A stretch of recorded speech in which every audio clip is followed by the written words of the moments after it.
It wasn't a typical training session. Usually, when people hear the word training, they think about the physical, weights, punching bags, and sparring mats.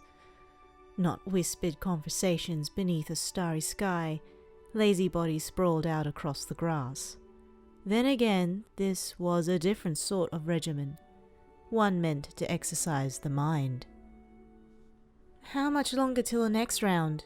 you asked, your compulsive need to win leaving you with an anxious feeling that stretched to your fingertips. "Depends. What time is it?" Shinso didn't sound nearly as prepared as you were. The only thing he seemed determined to do was relax, his arms folded comfortably across his chest. You peered at your phone. 5 to 9. 3 minutes. It's an odd time to set off fireworks. Not the top of the hour or some other round number, but Shinso rattled it off without hesitation. You had to wonder how long he's been doing this, how many festivals he's spent out here, just watching the sky light up late into the night. How many times he's done it alone. Shinso never looked particularly sad when he talked about growing up with a quirk like his, dealing with the stigma, the accusatory stares, the loneliness.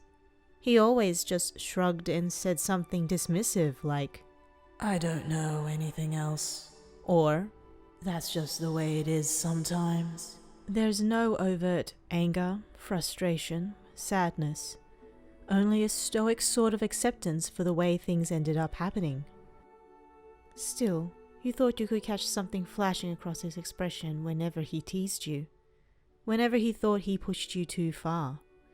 Maybe you're reaching, but it almost looked like he was afraid.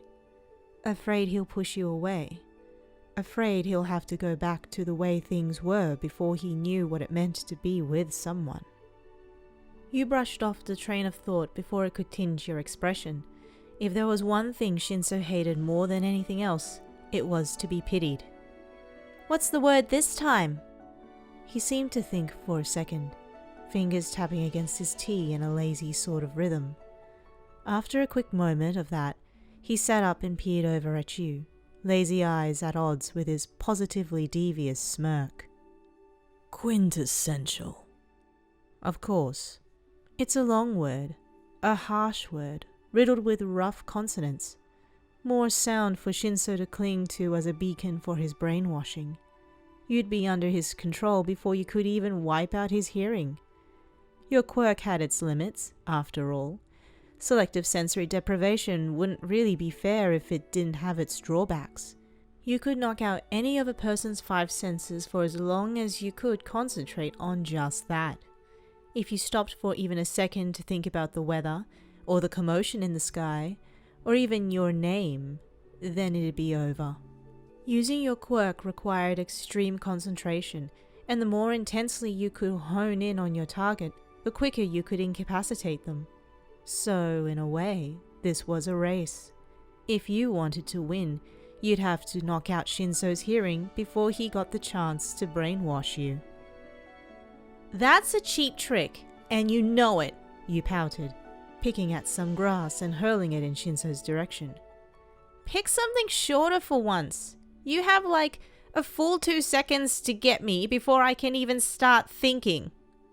"If you're as good as you think you are," Shinso said, the tightness in his voice betraying his competitive nature. "You'll win without the handicap." You scoffed. "Handicap? Says the man that insists he needs fireworks for this to be a fair match." That got a chuckle out of him. "Wouldn't be training if there wasn't some sort of distraction."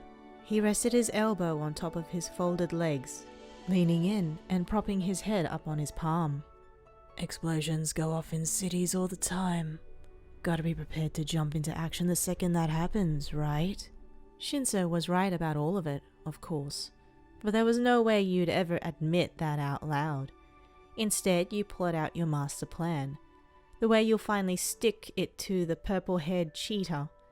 Even if he technically wasn't even cheating, seeing as the two of you had never really made formal rules for this whole game, training.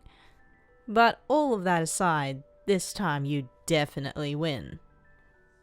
Fine, you said, earning a raised eyebrow from Shinso. You weren't the type to concede a point if you could help it. Regardless, you continued. Don't you get distracted either. It was his turn to scoff. Right. And you can just tell he hasn't figured you out. Has no clue what you're plotting. Perfect. You folded your legs and mimicked Shinso's posture. Not another word is uttered, even though the fuzzy feeling in your gut is so intense you felt like screaming. Out of the corner of your eye, you saw a flash of red shooting upward into the sky. No sound yet, though. The first boom fizzle would be the starting gun. Neither of you could start your mental tug-of-war until it went off. 1 second in, nothing. 2 seconds in, though it felt like 10, there's still a big, whooping nothing.